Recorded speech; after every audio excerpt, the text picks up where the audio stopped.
Первым надо будет взять. Ну, насчет фиксации спинного мозга.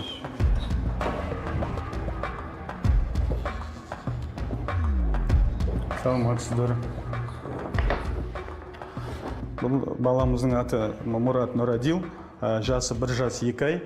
Баламыз Ақтаудан келген, гидроцефалия деген диагнозбен келді.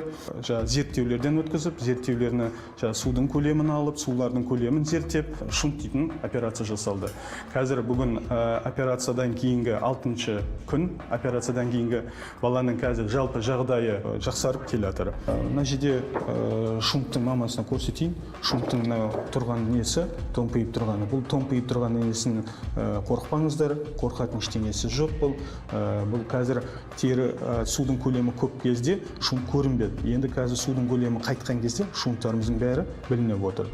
Бұны көп дәрігерлердің көбі басып көрейік деп не қылатындары болады. Соларға желательно бастырудың қажеті жоқ. Күнделікті перевязкасын жасап, бетадин деген раствормен күніне бір рет обработка жасап отырсаңыздар болады.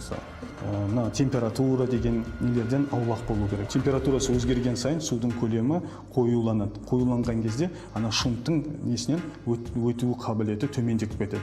Сол кездерде ана шунттар бітеліп қалып, шунт жұмысты істемей қалуы мүмкін. 6 айдан кейін бәрі жалпы жағдай бір қалыпты болып, көңіл күйі бәрі жақсы болып тұратын болса, 6 айдан кейін контрольный қайтадан келу керек болады.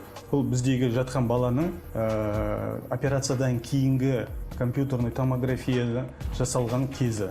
Кішкентай тесік жасалады, диаметрі карандаштың диаметрінде келетін, соның ішіне салынатын шунт, шунттың бас жағындағысы помпасы, помпаның атқаратын қызметі бұл бас мидың ішіндегі жиналған қысымда, жиналған кезде бұның ішіндегі система ашылып, судың көлемін сыртқа қарай шығаруы.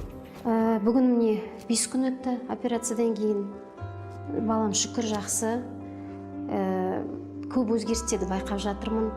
Басын ұстап бастады, аунап бастады. Оның өзі 5 күнде мен үшін үлкен нәтиже. Енді осы орталықтың барлық дәрігерлеріне де, медбикелеріне де алғысым шексіз. Енді әйтеуір алдағы уақытта балам жақсы болып кетеді деген өзімнің үлкен арманым бар.